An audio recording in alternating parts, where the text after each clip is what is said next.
Assalamualaikum warahmatullahi wabarakatuh. Hello everyone, my name is Novi Puji Lestari and I'm from Magister of English Education Department, State Islamic University of Sultan Maulana Hasanuddin, Banten. And today, I want to review about one of book entitled Teaching English as a Foreign Language, and the author from this book is Professor Dr. Hasanuddin M. Ho.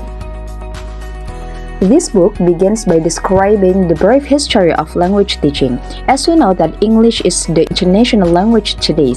However, 500 years ago, Latin was a dominant language of education, commerce, religion, and even government in the Western world.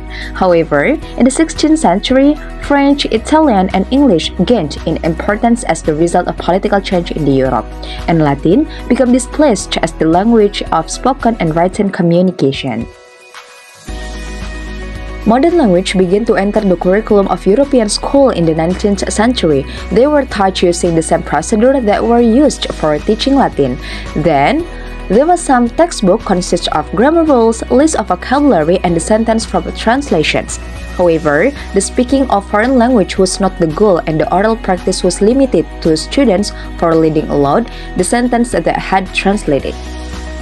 In this era, grammar translation method was first known in the United States. However, increased opportunities for communication among Europeans created a demand for oral proficiency in foreign language. Therefore, some linguists taught in the secondary school with several methodologies including direct method. In the process of communication, the sender, which is speaker or writer, build the communication in the form of code, oral or written, to the receiver, which is listener or reader. Depending on the nature and the direction of communication, we can distinguish the language behavior into two. The first one is oral communication behavior, including speaking and listening, and the second one is written language behavior, including writing and reading. For the next chapter is describing about methods in language teaching. In methods of language teaching, there were three kinds of view. The first one is structural view, and the second one is functional view, and the last one is the interactional view.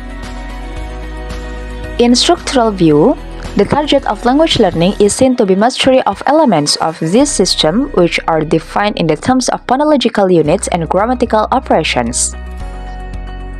And the second one is functional view. In the functional view, the communicative movement in language teaching subscribes to this view of the language that emphasizes the semantic and communicative dimension rather than merely the grammatical characteristic of the language. And the last one is the interactional view. In this view, language has the function for realization of interpersonal relations and for the performance of social transaction between individuals.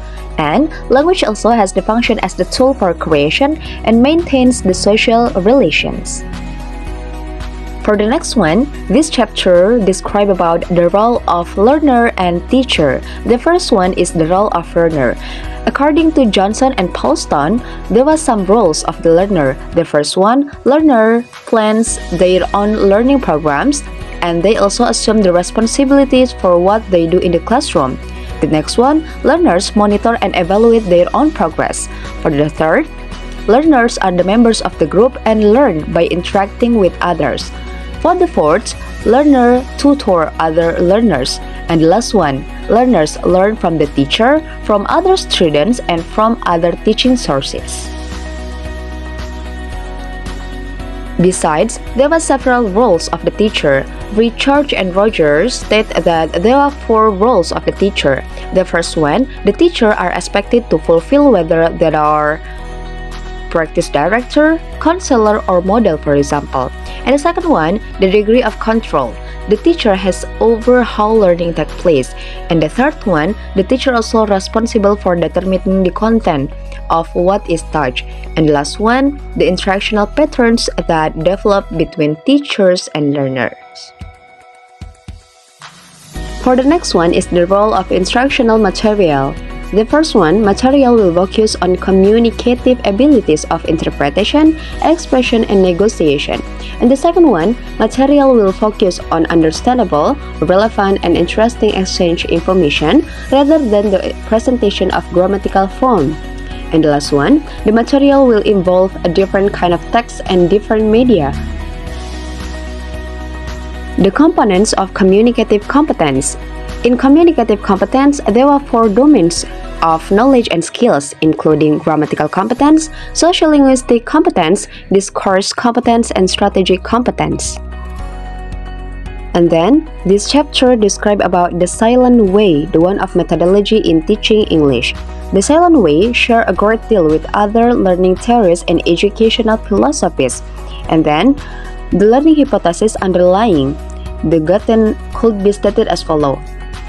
The first one, in silent way, learning is facilitated if the learner discovers or creates rather than remembers or repeat what is to be learned. And the second one, learning is facilitated by accompanying physical object. And the last one, learning is facilitated by the problem solving involving the material to be learned. Besides the silent way, there is community language learning. Community language learning represents the use of counseling learning theory to teach language. And then, there was some procedure of community language learning. The first one, the teacher divides the students into some groups, and a group of learners sit in the circle. And the second one, a student whispers a message in the native language, and in this process, the student can convey what in their thinking about their daily activities by using native language. And the third one, the teacher translates it into foreign language, and in this process, the teacher should translate the message that has conveyed by the student by using foreign language. And for the fourth procedure or the fourth step, the student repeats the message in the foreign language into the cassette.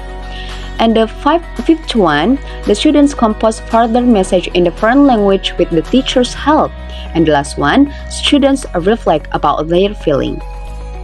For the next one is language learning strategies. In this book, the author said that there were 2 kinds of strategies. The first one is direct strategies, and the second one is indirect strategies. Indirect strategies, there were some strategies. The first one is memory strategies, cognitive strategies, and compensation strategies. And for the indirect strategies, there were 3 kinds of strategies too. The first one is metacognitive strategies, affective strategies, and the last one is social strategies. Moreover, in this book, Professor Dr. Hasanuddin M. Hum described about some methodologies for teaching the language from each skills. For the first one is the reading skill. In teaching reading, there were some strategies that can help students for reading more quickly and effectively, including previewing, predicting, skimming and scanning, guessing from context, and the last one is paraphrasing. The first one is previewing. In previewing, the students review about the title, section heading, put a caption to get the sense of structure and content of reading selections. And the second one is prediction or predicting. Using knowledge of the subject matter to make the prediction about the content and vocabulary and check comprehensions. Not only that, but the students also can use the knowledge of the text type and the purpose to make prediction about the discourse structure, writing style, vocabulary, and the content. And the next one is skimming and scanning. In these strategies, the student use the quick survey of the text to get the main idea and identify the text structure and even confirm about the question predictions. And the last one is guessing from context and paraphrasing. In paraphrasing, student stops at the end of the section to check the comprehension by restarting the information and the ideas in the text.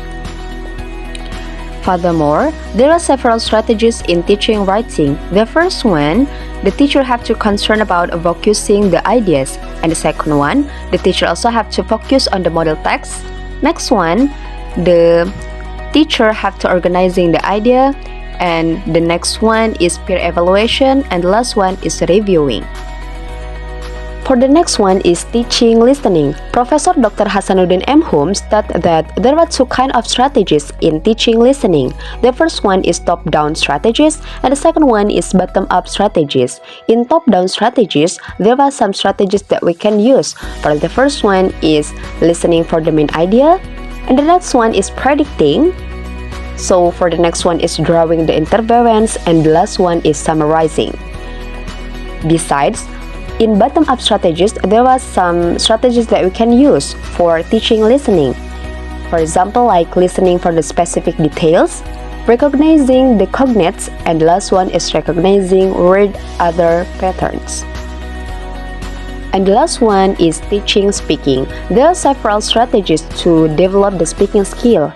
For the first one is using minimal response, recognizing script, using language to talk about a language, and the last one is using communicative output activities such as role play and discussion.